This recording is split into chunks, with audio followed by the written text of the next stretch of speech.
Gaslighting, named after the Ingrid Bergman movie Gaslight, is a common form of psychological abuse where the abuser will continually manipulate the truth, and the victim arrives at a point where they're doubting their feelings, their memories, their perceptions, and by extension, and in eventuality, their sanity. The two most common behaviors associated with gaslighting are victim blaming and denying. Emotional abusers, and abusers of all varieties, will often blame you for whatever issues they may have themselves. According to the abuser, it's you who has caused those issues through your actions, or at very least, not offered them the kind of comfort and support which should have helped to solve them. You may even have added to those issues, according to the abuser, and done so simply by knowing of their existence, or sticking your nose in where it doesn't belong. From then on, it's obvious, to your abuser anyway, that once you're to blame for the way you're making them feel, you're also to blame for the way you're making them act, and the things you're making them do to you. And this means you'll need to shoulder all of the blame for the way that you begin to feel as a consequence.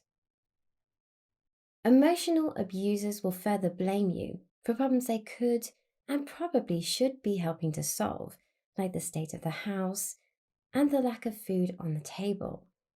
And they may well accuse you of the kinds of things which they are already doing, or would be doing themselves if only given the chance, such as overtly flirting with others or outright cheating. This may also be down to their insecurities, of course, which once again they'll blame you for making them feel.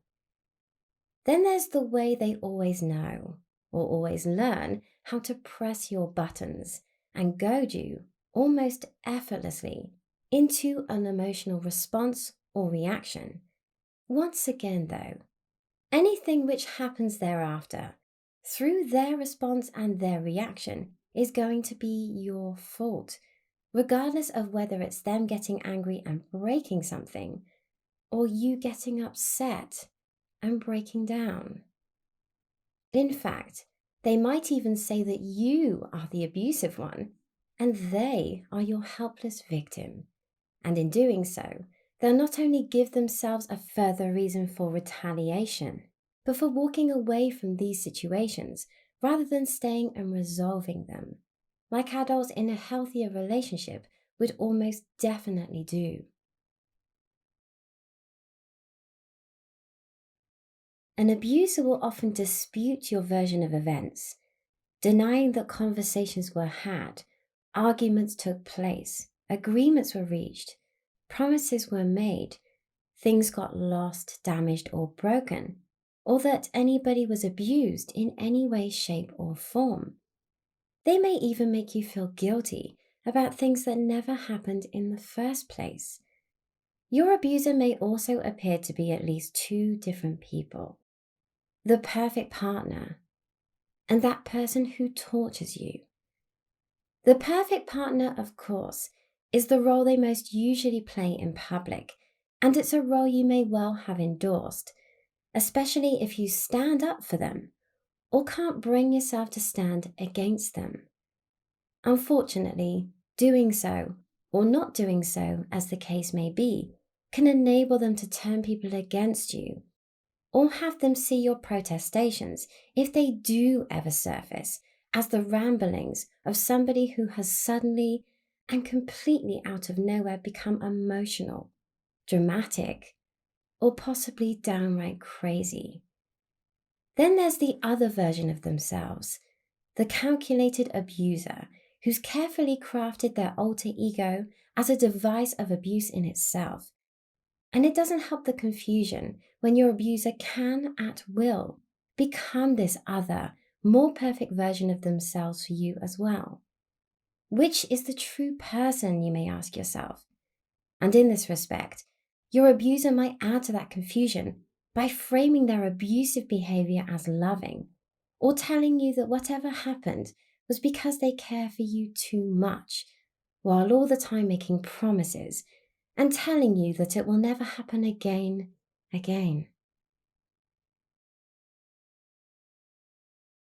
But of course, most emotional abusers will really only care about themselves. And in this respect, they often feel entitled. And in doing so, they will place their emotional needs above yours because they truly believe that you are only there to meet their needs and your needs don't matter unless they can get something in return for satisfying them. They display this by 1. Disregarding your requests and wishes. 2. Failing to consider your feelings when they act, then telling you you're being oversensitive if you do complain about something they've done or the way they're treating you in general. 3. Doing nothing or avoiding you if they notice you're getting upset. 4. Calling you needy if you reach out to them in some way for support, or if they do help you, doing so while reminding you that they are the only person who cares about you. 5. Disputing your feelings as if you're wrong to feel the way you feel, or you're weak or overreacting.